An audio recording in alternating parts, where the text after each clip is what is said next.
time, weather, and always pass. The other thing about Israel is we don't have a big standing army. We have these kids at the age of 18, they go, or people like me who just had little bit of training, but we were prepared. We knew how to handle guns and how to be part of the artillery.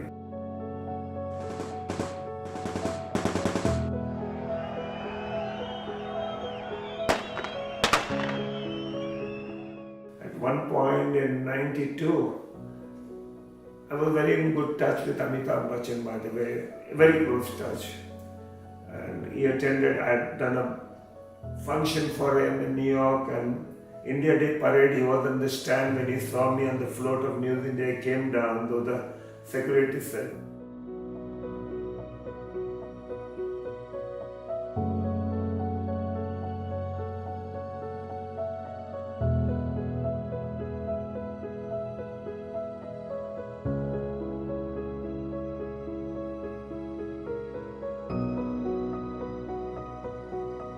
And this is John Perry, and you're watching Awesome TV. उतार चढ़ाव ही जिंदगी का नाम है। वो कहते हैं ना कि change is the only constant.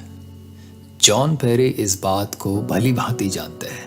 He has seen glorious days of South Asian media during his heyday, and he is courageous enough to share his failure as he reflects upon it. John के इनकलाबी तेवर देखकर और दूसरों की हमेशा हौसला अफजाई करने के अंदाज पर मुझे दुष्यंत कुमार का वो शेर याद आ रहा है। हो गई है पीर पर्वत सी पिघलनी चाहिए, इस हिमालय से कोई गंगा निकलनी चाहिए, मेरे सीने में नहीं तो तेरे सीने में सही, हो कहीं भी आग लेकिन आग जलनी चाहिए। तो आइए चलते हैं एक जिंदगी के सफर पे जॉन पेरी के साथ। हेलो एवरीवन, भरत गढ़वी का नमस्कार। Welcome to one and only show on Awesome TV. दोस्तों, स्कूल के बाद जब कॉलेज में दाखिले लेने का वक्त आया तो एक बार ज़रूर सोचा था कि जर्नलिज्म में डिग्री ली जाए। बात की तह तक जाने की चाह हमेशा रही है, और देखिए सपने सच होते हैं अपने ढंग से, अपने रंग से। Today we are with a senior journalist and an akhbaar expert, I would call him. अखबार की बात निकलते ही याद आता है अकबर इलाहाबादी का ये एक शेर, न खींचो कमानों को न तलवार निकालो, न खींचो कमानों को न तलवार निकालो, जब तोप मुकाबिल हो तो अखबार निकालो, जो काम तलवार से नहीं होगा वो अखबार से होगा। And today we have with us a journalism stalwart, Indian American, Bene Israeli soldier. Oh, this is already a lot. So let's welcome Mr. John Perry. Thank you. Shalom, John. Shalom and namaskar. Yes. Ani Bharat, Naeem Meod. Toda, kemsho. Maja. This is nice already. So, John, शुरुआत से शुरू करते हैं, that बालपन. Yeah. The childhood days, how was it growing up in Mumbai, and any, school memories? Certainly. Those are the best memories that I have.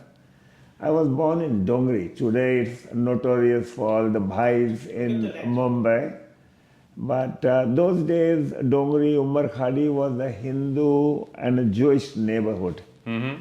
And the types of relations we had during those days, for example, if we had festival, the Hindu neighbors of ours, they would let our women, our families take the water first. We would get water only once a day. Wow. And it was, but I give lectures on Hinduism, in fact, and I'm Jewish. And this is the greatness of Hinduism. If you see, I belong to the Jewish religion, and Jews around the world, they were tortured, the Holocaust. Mm. But we in India, we were treated more than equal because of Hinduism, the Sanatan Dharma as we call it. Mm-hmm. So I grew up there. I grew up in a middle class family. My father was in engineering department, and he used to act in Marathi nataks, the dramas. My community, after coming to India 2000 years back, when there was a trade between Arthashastri in India and King Solomon in Jerusalem, there was a shipping route from Palestine. It was known there, and India, Bharat. And after the destruction of the first temple, my ancestors, they fled Israel, Palestine, and they were shipwrecked on the coast of Konkan near Alibag. And we were readily accepted there. And as such, we adopted the local customs, which is the Maharashtrian, the Hindus. We adopted the languages. And at some point, we adopted even the names of the place where we settled in Raigad district. My name is Perry. It sounds very, English. It's not English at all. My original name is Pezarkar. All of us, we have a kar like the Marathis. Yes. And the Pezarkar comes from the village that's known as Pezarkri. It's on the Bombay-Goa road on Raigad. And when you say Pezari and you remove the za, it gives you Perry. Ah. So I belong to that village in Raigad that's called Pezari. And so I grew up over here. My father was, active in the community. He was a leader of the Praja Socialist Party. Keep in mind, Bharat, I'll be 80 next year. So my mindset is of those days, though I lived for 10 years in Israel and 42 years here. So my life is a mixture between, what happened about 80 years back, the mindset, and the American way of living. When I go out, and sometimes they ask us, how long are you married? And I say 52 years. And, they wonder over here, America. They say, as if something is wrong with me, 52 years. Yeah. So, but anyway, that's the way we were brought up in India. Yes, That's our Indian tradition. We have to be proud. And I was a cyclist, and my father, though he was very fond of dramas, friends, and politics, he would leave everything, and he would come to attend my cycle races on Saturday, Sunday. How lovely. So that's what I learned from my father, that when it comes to your children, your family, everything else is secondary. My mother, she was a midwife in a maternity hospital. And we were in a big building. There were about 200, 250 houses. Those days, not everyone would go to the maternity hospital when the child was due. So sometime middle of the night, someone would knock the door, and her name was Hannah, my father was Isaac, and say, Amchi Sunbai Baran Sote. She's about to give this thing. Right. And my mother, though she has worked throughout the day, she would go there. And then as I grew up, I would ask her, I said, why are you doing it? They could go to the hospital, and what are you getting from it? So, she explained to me, she says, life is not only about getting, it's about giving something. Correct. So this was my India, this was my culture that I grew up with. And the first year, I didn't get admission in St. Joseph English School, Bharat. So I was in Marathi school, and I learned Marathi there. And again, it was our mother tongue. Yes. So the next year, my mother again took me to the same school, St. Joseph High School. And instead of saying my name is Yochanan, that's my Hebrew name, Yohan, she says John. And they felt I'm one of those Catholics over there, John Perry, sounds beautiful, British name. I got admission and I graduated from there. And I was hardly, I think, 5th grade or something, Bharat, when my father made sure that I read newspapers in the morning, because he was more on the political side. And at that age, when I was about, say, 12, 13, I would discuss with him the speeches that Tarkeshwari Sinha and Firoz Gandhi, Indira's husband, would give in the parliament. And the skirmish between Nehru and Firoz Gandhi. So I was brought up with a political background. I was brought up in an atmosphere where serving others was important. Right. And I was brought up by my father that family comes first, then the friends.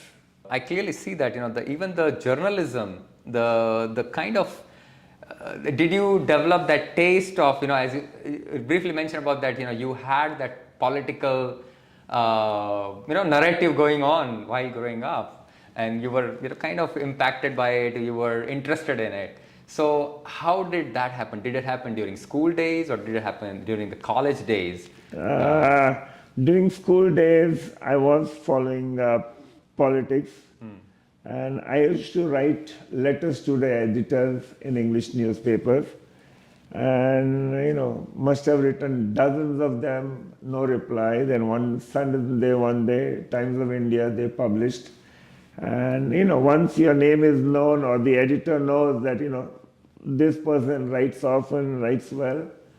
So during school days, it was limited to just letters to the editor. But, my father was very proud. And sometimes I would write on politics, including international politics, a treatment meted out by India towards Israel. Because, I don't know, my bringing was RSS, so I'm more of a, and I was very close to BJP even today. So that's the angle I always had. Then I got very good marks in the SSC exam there, and I was admitted in St. Xavier's College, one of the best. We had St. Xavier's and Elphinstone College. St. Xavier's was known both for education and sports, so I continued. I was a cyclist. I used to represent both the state. I represented India in '65 at Maccabiya and Iran. Wow. And into science, I got high marks. I was admitted to Nair Hospital for medical. But I was the only son, by the way. There was 3 sisters. So, I had everything in mind. And I got the hint that my father and mother, they were prepared to do anything to pay the high fees. Those days, we didn't have scholarships or student loans that we get. One had to be rich. So becoming a doctor was usually the privilege of the rich over there. Those days, I'm talking about, I passed into science in '64. So I went for admission. I got admission Nair Hospital. I came home and I told my father, I said, the initial, I'll have to put 15,000 rupees. Those days, the salary used to be 200 or 250 rupees a month. So he didn't answer. I said, no problem. Just for fun's sake, I continued with BSc microbiology chemistry. I wasn't interested.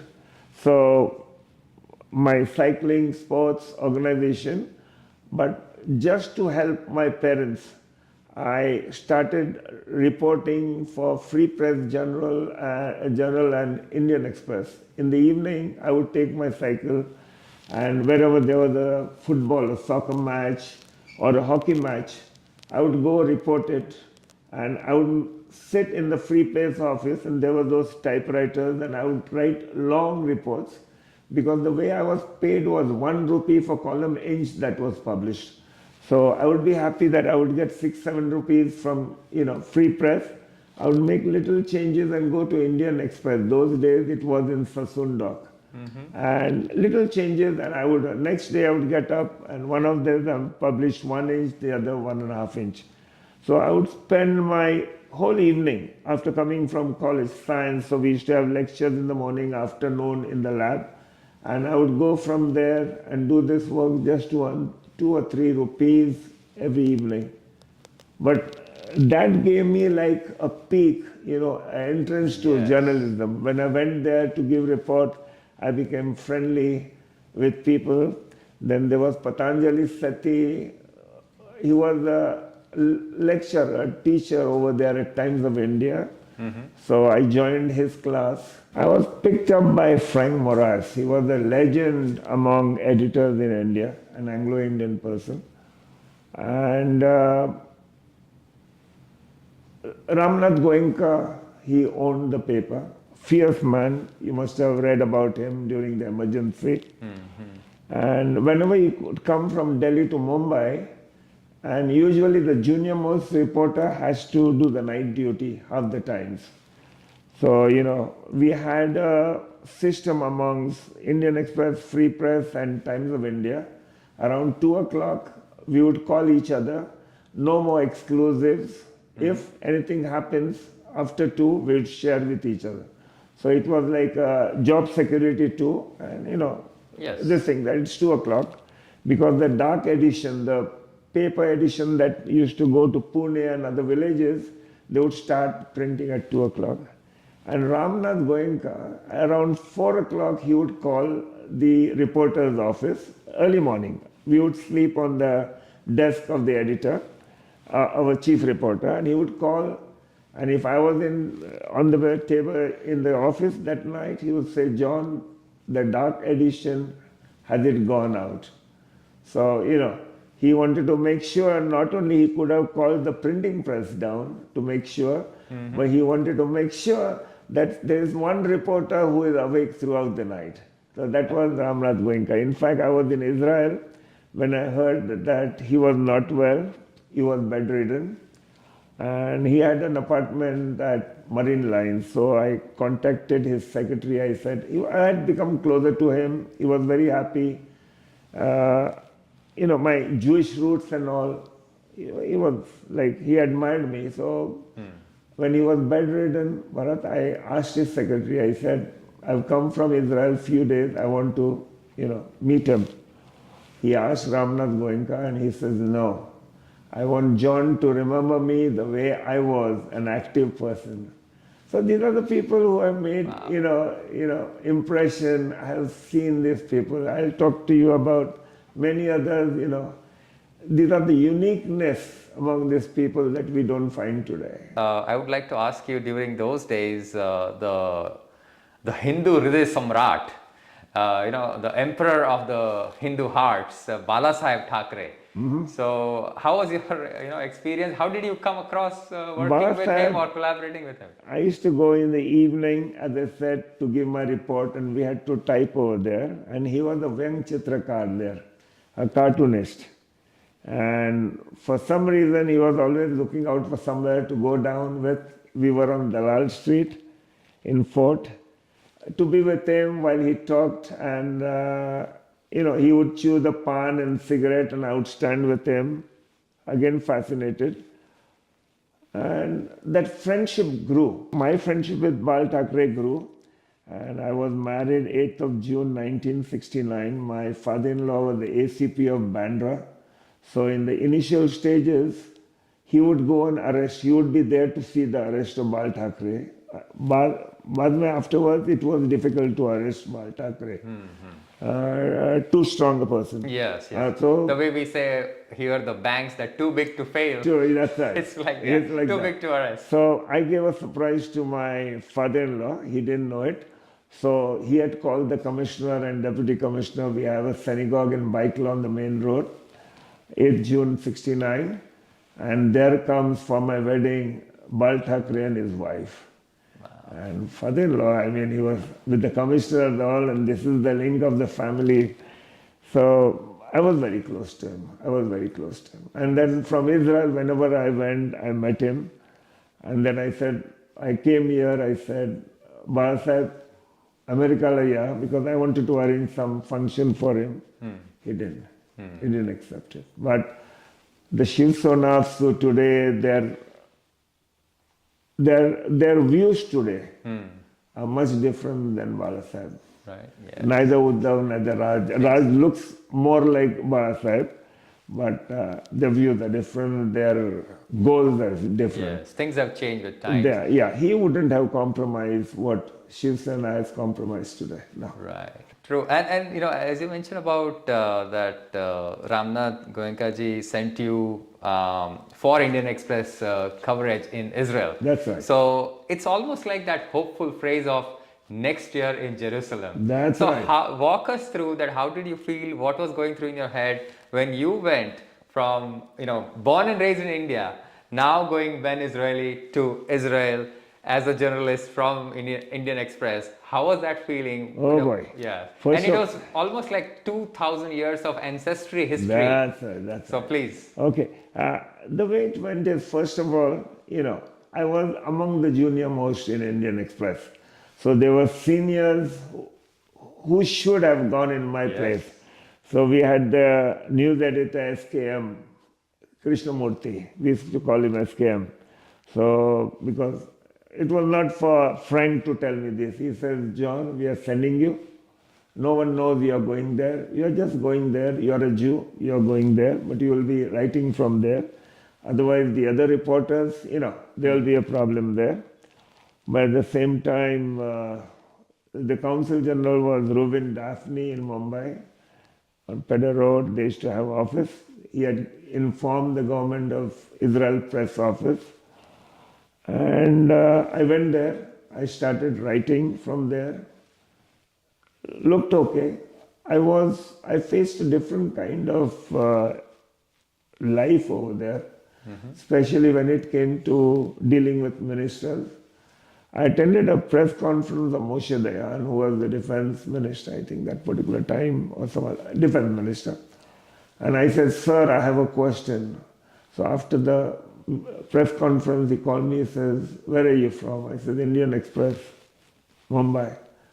So he says, in Israel, I'm getting paid for being a minister. So I'm not a sir, I'm being paid for the defense ministry, for the big post. Call me Moshe, and that's all. And then I learned it when I saw Golda Meir, who was the prime minister during the visit of Sadat. I saw close, I was at the airport when Egyptian President Sadat came for a peace treaty. So, it's like what we see here. The manager can, if he doesn't have anything or if he feels something has fallen on the ground, he goes and picks up, he wipes it. So it was my first exposure to that type of a culture. Whereas over here in India, pani lao, table pe rakho, ye saaf karo. So two different things where, they respected labor. India has to change that way. We have a long way to go. But Yes, true. And you, at some point, you joined Israel Army. How did that happen? okay, that was another thing. Soon after emergency, my salary stopped. So I joined El Al Israel Airlines. And I said, at least I'll get some free passage to India. And I joined Jay Bushinsky, who was a very famous correspondent there. He used to write for report for 1010 Wins over here, New York and Radio Australia and all. So I used to work for him. But since I didn't have any press credential from any other company, so I was on an Indian passport just for 2.5 years, and I had to take a citizenship, Israeli. And with that came duty, all Israelis. Boys at the age of 18 and 18, they go to the army. Girls serve for 2 years and boys for 3 years. And people like me who are new immigrants, we had to, depending on our course, we had to go for training. And they found me fit to be in artillery. And I did 6 months of training. That training, God help, not again, but it's tough. But once you finish it, you get that confidence that, you can do anything. And again, I found the difference between our thinking in India and Israel. In India, we used to say, Desh ke liye marenge, right? I'm Yes. prepared to die. In Israel, they say, Desh ke liye marenge, unko marenge. That's So the whole difference, concept was different, and then I was recruited after the 6 months. I saw the Yom Kippur War on the Syrian front, Makhane Iftaq, and every year to keep us up to date with the defense equipment, we had to do 2 months of report to the army, so they would shift us. So I have been to Sinai when the Sinai was hands of Israelis. And once when Ariel Sharon was the defense minister, we had trouble from Lebanon, so we went to Lebanon. And, while going, you are in enemy territory. And, there are those houses, but you go on firing. You don't wait for them to fire before, and never a defense. That's the motto of Israel.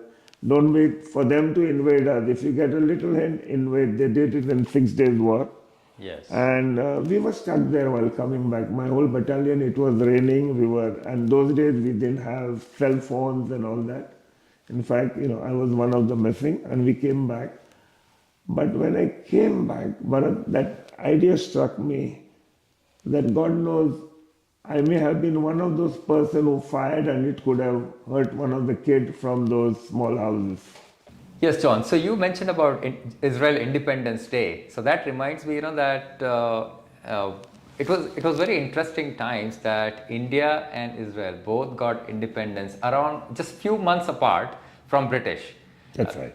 47 and 48 May. That's So right. August 47 and May 48. Those dates around. So, and then if we take it from there, Israel very clearly was pro-US and Western Europe aligned, while India was more closer in relationship with Arab world and Soviet Union back then, USSR. And it continued that way. Both the countries getting independence around the same time, choosing different directions and alliance in the world. And that continued for about 4 decades or so, 40 plus years. That's right. After that, even now we can say that Israel has maintained what they started with in terms of direction, but India has balanced in somewhat way in terms of foreign policy and their alliance. So how do you reflect on India and Israel relationship over the 70 years of independence, both the countries, and how it has changed over time? I remember this was more, it started with Nehru. When वो अपन हिंदी में बोलते हैं ना सौतेली है, that type of attitude towards Israel, that's right. The thing to remember is Nehru was too friendly with Yugoslavia's Tito and Gamal Abdul Nasser, and they formed the non-aligned movement. So that was one. Number two, India had a problem with its Muslim population. Yes. And they feared that coming too close to Israel would upset. It was a voting bloc, Right. Those days it was about 12-13% in the 40s. Today it's about 19% or maybe even higher. So that bloc was important. That's one. It has to be the creation of Bangladesh. While we were supported India by the Russians, Soviet Union, at one point US had sent its ships and warships on the coast of India. So that's something India always had on the back of the mind. So even today, though they have a problem with the Russian MiGs, those are both, they are like death traps over there. They have a balance till today. They are neither pro-Russian, neither pro-American, because they can't forget the past. Yes. Russia was with them, and they have a bad experience with America. That Right. There were places that America just deserted, like the war in Afghanistan. So they're playing it well. If you go to see, in spite of all the restrictions that US has put on countries all over the world, India manages it. Right. Whether it's getting oil from Russia or building a port in Iran. So strategically, they have in mind the geopolitics, they have in mind the past, present, and they have charted the future themselves under Narendra Modi. It's one of the finest policy. In terms of Israel, Israel did everything possible. Even when there was no diplomatic relations, Israel would send agriculture exports to India and all that we did. I served the Israel Ministry on India desk soon after passing my BSc 96. I saw it close what was happening. And the biggest gamble we did was in 1990. Moshe Arens was in Washington. He was the defense minister of Israel, and he was in Washington. And it was the first Gulf War, and we had plenty of Indians from Kuwait that were languishing in neighboring countries, and India didn't know what to do. So he called me up through his office, and he says, I understand you're editor, you know the people well. Not because I was John Perry, but because I was editing a paper. I would meet practically every prime minister that came here, either want to visit US or the UN. Even one of the ministers tried to bribe me, but that apart. Indira Gandhi, I remember I was there receiving, and she addressed a press conference. And that year she was the president of Non-Aligned Movement. And I said, Ms. Prime Minister, what if as the president of Non-Aligned Movement, if you are asked to deal with Israel? And she says no comment. So, I've seen this as close. So VP Singh, supposed to be Mr. Clean, had come to US. I had a lunch with him and other editors in one of the restaurants here in Manhattan. So I got to know him, and I had a good friend in Ram Jethmalani, who was a member of Rajya Sabha. So I called him up. I said, look, Israel wants to offer help. Doesn't matter, we don't have relations. If we can bring them through Jordan near Allenby Bridge, which connects Israel near Elat, the southernmost district, Israel is prepared to, at its own cost, bring all of them, transport them to, India, and during all that time they'll feed, they'll take care of him. So Ram Jalatmalan said that's a great offer. He was little, on my side where it came to pro-Israeli.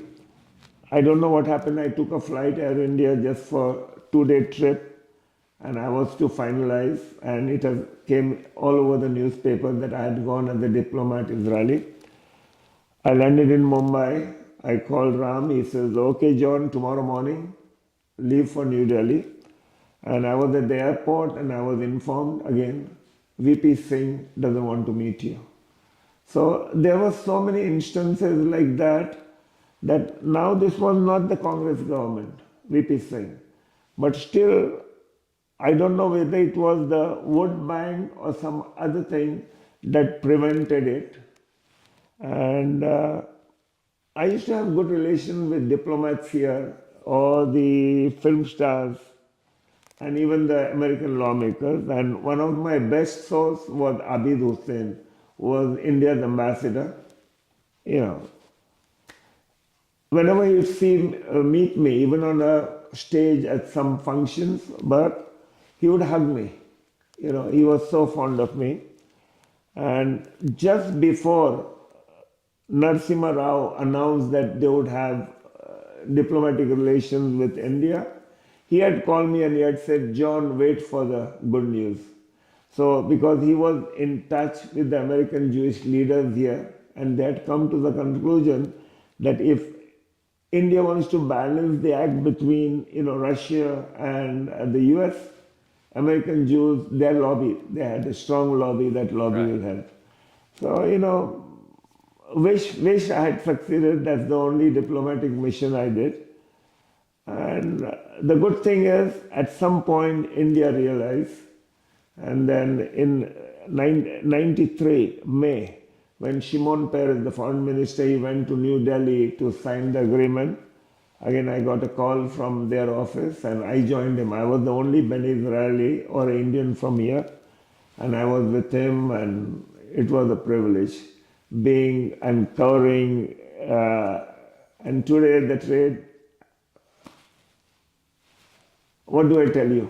Right. Yeah. India depends on Israel and Israel depends on India. These are natural allies. Yes. Now let's come to the great American years. So, this is so much already, John. That the in your life you've gone through many different phases and aspects of cultures and countries as well.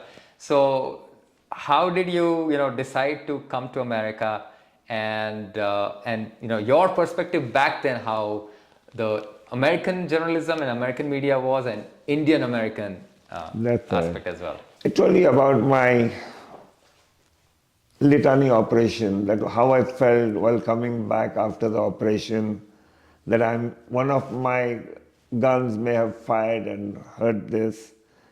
And we have two boys, Ari and Ofer, and military was compulsory over there. So I love Israel, I love India, I belong there. But I said I'll give my two sons the options. I'll come here, and if they want, they are free to go back. We can have dual citizenship, both Israeli and American. And I was here at the United Nations because I was closest those days, Then to send someone, and their reporter, Indian Express, was on leave. I came here, reported from United Nations, the little bit that I could do. My brother-in-law was here. And to be honest, I'm always outspoken. The shopping over there, I was attracted by the shopping too, which I regret today. So, we decided, and it was easy those days. They didn't have a long wait time for those coming from Israel. I had already taken Israel nationalities. So we came here, and I didn't know what to do. I went to Associated Press because I had done some work for them over in Israel. But I had little knowledge of American politics, so I was useless where they were concerned compared to their own American brand of journalist. I took a job with the New York Public Library. And then there were some newspapers here, India Abroad, that was doing well. And News India was here, that was run by Nari Hira, the famous, owner of Stardust. Right. And that was run from a small loft in Manhattan, no windows, nothing. They used to print 1,000 copies, hardly 500-600 subscribers. We was more interested in, making good the Stardust, spreading the news about movies and all. It wasn't a political. They had 2.5 staff, so I took over. There were three people that wanted that newspaper, including a Congress leader, a small television channel. Those days it was 1 hour only per week. But somehow the other, he was impressed with me, Narihira, and we settled the price at 25,000, and I left the job. I had the 25,000, but I didn't have money in the beginning to pay the staff and the rent. My wife, whatever ornaments Sophie had, she sold it. Okay. And we carried on, but I became political at that time. I started reporting about India, reporting about Indian community here, and that troubled my competitor Gopal Raju. So one day, I had moved from the loft to 99 Lexington Avenue, which was a nice place. He called me, he says, John, let's have lunch. And till today, I regret going with him and not paying for it. Because, I was hard up paying for the employees then. We had gone to about 5 or 6 employees. From 1,000, we had gone to 3,000. So he says, John, why do you run like that? I have a big office space, come there, pull out your paper from there, you don't have to pay rent. But yours will be only cultural, movies and all, whereas I cover political. And I told him, I said, no. I said, number one, I want to be by myself, in my place. Number two, that's my forte, politics. And then the whole thing began. Always when I look back, I said, today I remember all the people that helped me in the worst of times. Like, Ramesh Patel, not there anymore, Ram Gadvi, he was there with me, Dr. Mukund Modi. But I'm trying to forgive and forget those who have hurt me. And one of them is Gopal Raju. I'm just trying to. It doesn't help. Anyway, so from there I started doing well. And it was the Pepsi Cola, Coca Cola thing where, you write something about me, I write about her. Our subscription grew. I went from 99 lakhs to Fifth Avenue. And we had 1.5 floor on the Fifth Avenue. Apart from News India, I started Desi Talk. That was my brainchild, give it free. That was advertising income. Shopkeepers, instead of giving their pamphlets, they could put ads in Desi Talk and we were distributing. I took over India Worldwide from Kamal Dandona. We started News India TV again, 1 hour, News India Radio 1 hour. And we came at a point where our circulation was about 33,000. And I think Gopal Raju was quite high.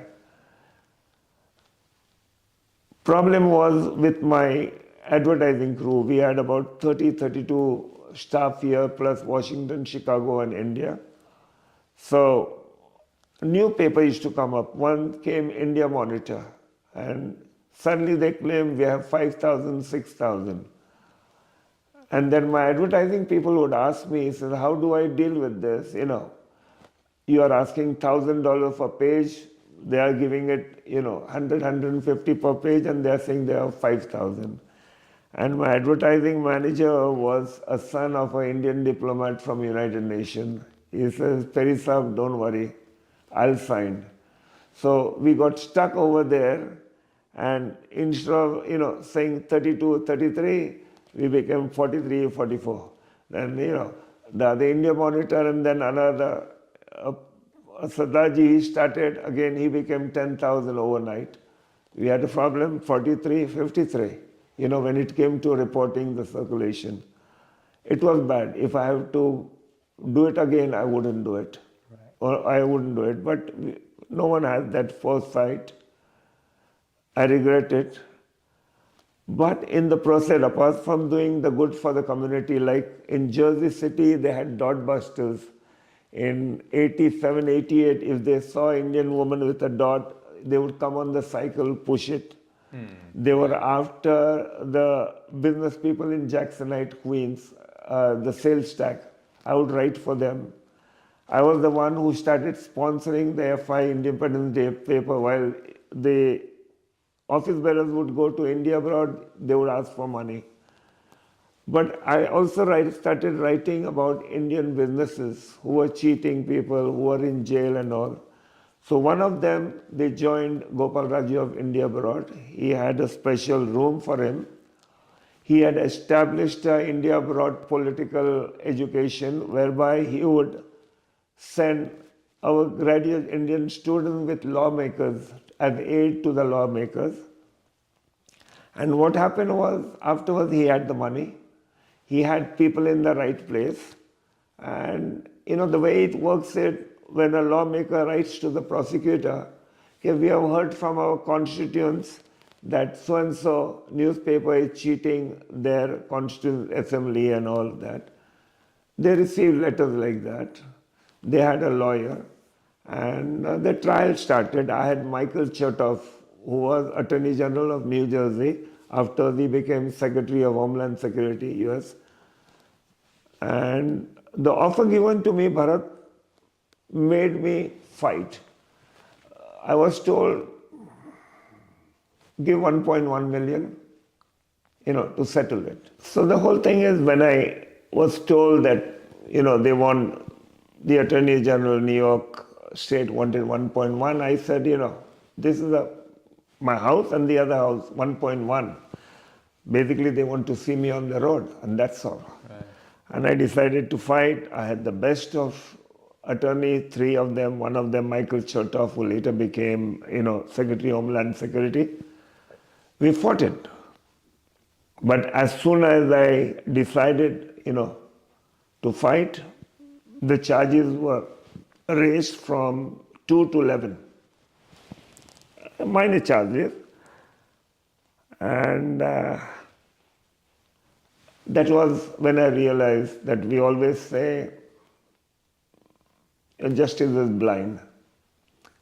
It's not blind while dealing with people. It's blind where, who is pushing them to go after. They don't.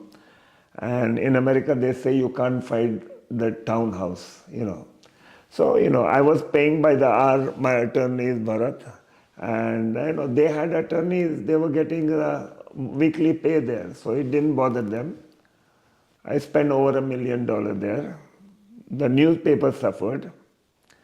Some of my employees, who were not so happy with me, they joined hands over there, including a female employee, because basically the prosecutor wanted to be sure that my circulation was 32, 33, but not 63 as we claim. A Wall Street Journal that time published a report that everyone, they, padded their circulation. It was common, but that thing didn't help. Somehow they got the daily figure, how much money was going in the bank towards subscription, and they started the case, they went after me. That was okay. I was found guilty, okay. It was in December. The year was 98, just before the Pokhran nuclear. Right. Yeah, did it. So I had my contacts, and the best one was Dr. Mukund Modi, who was among the first 10 closest person to Atalji. Atalji would never leave New York without meeting me and my wife Sophie. We would have breakfast with him. He would say, Sophie, ye try karna, nariyal ka chutney hai. I would hold meetings with him, dinners with him, and everything was okay. And then suddenly in May, I think it was May 98, when the Clinton was here, the president, and the news came that, India ne Pokhran kiya hai. Mukund Modi called me, Dr. Mukund. He says, John, we were sure Atalji would get you out of this. They were talking with the Clinton administration. And now that Pokhran and US feels let down, everything is off. So I don't know, when I look back, whether it was just I was courageous or I was courageous and I was sure about the backing of New Delhi. Today when I think of it, because I knew New Delhi had done enough for India. So, and they knew it, I don't want Bharat Ratna and Bharat this. But it was just bad luck that India had to, that nuclear exercise, and it put me off. Yes. Otherwise, I was going to be pardoned. It's okay. As I said, it taught me, it's like, when you are in newspaper business, TV business, you get the first subscriber, second subscriber, third subscriber, then 1,000, 2,000, this.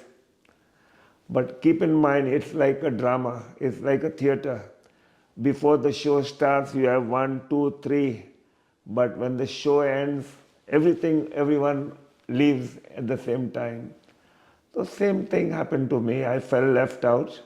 The show was over. John Perry, it's over. And I was left, what do I do now? And I had a family to take care. So I started negotiating with, San Chatwal, Dr. Bhupi Patel. Dr. Bhupi Patel, one of the best friends I have along with the other list. And, they bought my paper. They couldn't run it well. Then they sold it to Sudhir Parekh. He's losing about $250,000 a year. Whereas I used to make a living of it, At one point in 92, I was very in good touch with Amitabh Bachchan, by the way, very close touch. And he attended, I had done a function for him in New York, and India Day parade, he was on the stand. When he saw me on the float of News India, he came down, though the security said, and I was a good friend of his, Ajitab in London. So 92, after that, our gross was about $4 million, 92. And suddenly here I find 98, selling the paper for, kauris jaise bolte na. Right. So this is it. So I always tell, that think twice. Gopal had nothing to lose. He didn't have a family. I had a family. I should have thought about it. So that goes not only if you are running a paper, but even if you have a family, that you may succeed 99% of the time, but if you fail once and you have a family, you're finished. So that's a big lesson I learned, but I've come stronger. The way I said, I got all these 22 years after that with my children, 2 sons, 5 grandchildren, and now 1 great-grandson. So it was part of it. Yes. I clearly see, John, that the honesty, fearlessness very clearly stand out in your persona. And along with that, the way you made us feel at home today, you and Sophie both, and so that's also part of you, that you always reach out to people. You are always ready to help others. So what makes you that way? That in spite of seeing all this hostility and the ups and downs of the business, but personally you're always positive, smiling, as we clearly see, and always ready to help others. I'll tell you, one of the reasons is very important reason. We are here for a very short time, Bharat, above the ground. Most of the time will be spent below the ground. Keep that in mind. Beautiful. So, I'm attached to a school for, specially able children. Some of those children, girls and all, even if you, explode a bomb near them, they won't hear, they can't talk. I do a lot for them. I'm going in end of September, then I'm going for Republic Day to be with them. What I do is, take my friends who are doing well off in Mumbai for the function. I make sure not just I, but even they donate. While in News India, there was a place near Khar Dande. I used to have donate swing machines and all that for women from the hutmen. So, I love to do this because, as I said, short time up, but most of the time down. Yes. What am I going to do? God has given me enough. God has given me a family. I did my time, but my professional time ended much earlier than the rest of those in my field. But so be it. Yeah. That's life. And then that reminds me, that as the quote goes, that I am here for a good time, not for a long time. That's right. That's right. So that's how it is. So John, as we gather over here during this beautiful conversation, that you have such a wide range of experience in various different countries, across cultures, for your professional writing and journalism and the field work actually. So, give us some guiding thoughts for Aaj Ka Naujawan who is, entering into, let's say, journalism world or writing world, or even media world, broadly speaking. Your, tips, your guiding thoughts. First of all, when I see the media of today, I think the print media will be facing tough time in times to come. Yeah. I would just give another 2-3 years, and the same print media, if you can see, read it online. Yeah. So print media is a thing of the past. Though in India we used to enjoy going in a train, hold this thing in one hand, read the newspaper, but those days are gone. Television is the media to be today. Journalism, I think we are doing quite okay. Though there's much more to be done. Our children lack here in sports. If the media can encourage, have sections or have programs where they highlight the achievement of our children, not just in maths. Maths is enough. In sports. The other thing is about the community coming together. We may have individuals who may be elected to higher offices here, depending on their talent or the donation they give to the party. But if we can join hands, say we have 4.5 million to 5 million today, and we have the Jewish community, American Jewish community, that's 6.5 million. Both of us, education is important. It plays a bigger role. If we can join hands with them, and they have they're politically very strong compared to us, we could get it done. And this too, the part of educating in our community is left to our media, Indian media here. There's one lady by the name of Falguni Pandya, daughter of Chandrakant Trivedi, once, photographer.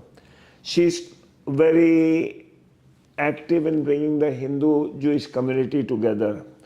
I brought one Hindu-Jewish community together in India, and it's headed by Dr. Subramaniam Swami, very good friend of mine. We meet. I must tell you that most of the Jewish festivals, they fall on the same day as Hindu festivals. Some of our synagogues in India are close to Hindu temples, including we have in Panvel 180 years old Bethel, which is near the Shani Mandir. We have too much common, the Hindus and the Jews, to overlook what we have to do. But this job, it has to be, the people have to be educated. True. So, on my part, we have for the first time, it was my creation, we brought the Ben Israel throughout the world, and we started the International Organization of Ben Israel. So I learned it from the Gujarati Samaj. And, I saw the way you are keeping your community together. So very good, I did it. But my second thought, and by the way, I don't mean it in a derogatory way, but as such, Jews all over the world, they are known as business people. But the Jews of India are not known as business people. One of the reasons is our profession has been taken by the Gujaratis. Because, they are called good Jew. So they are both Gujarati and Jew. Okay? So they're good Jews. Good Jews. Good Jews. So, and see Adani. Adani today bought the Haifa port in Israel. Yes. I mean, it's wonder, proud that one of the Indians have. And in Ramat Gan, we have diamond merchants, Palanpuris, doing very well. Billionaires. So, but this is another thing. But at the same time, while joining hands with Hindus and the Jewish lobby here, among ourselves, and it has to be encouraged again by the media, we shouldn't be too clannish. That as soon as Indians we meet, from where are you? I'm from Gujarat, I'm from Mumbai, I do it. Right. I asked, yes. I asked Manish Mistry the same, I asked you the same. This is embedded in us, Right. So, if someone wants to hammer, beat, kill an Indian, he won't ask, Tame Gujarati cho. He'll see you, he'll see a Punjabi, and he'll say they look like Indians. At some point, at least, try to make sure that our younger generation doesn't touch this clannishness that we have prepared over here. True. So, that thing has to be done. And there are some Indian lawmakers over here, and they work against India. There's a lady I don't want to name, but our community has to approach. India can't approach, but our community has to approach. You are Indian, brought up in India, we don't need your support, but you can just tamper a little bit, go slow when it comes to criticism of India. Yes. And again, this has to be and highlight what they are doing against India, educate our people. We have a lot to do here. If we are here to stay, lots of work to do, and that has to be done. Journalists, in other words, are teachers, and the teaching job has to be done. So true, and how wonderful that you continue with your strength and connections and network and your enthusiasm and positivity to keep contributing towards India and Israel relationship, Hindu and Jews lobby over here, and in general, that the cultural exchange between different communities. So right. Thank you so much, John, for all the work you have done in the past, and thank you so much for your time today with us. It was a pleasure, Bharat. It was a pleasure. Thank you. Thank you.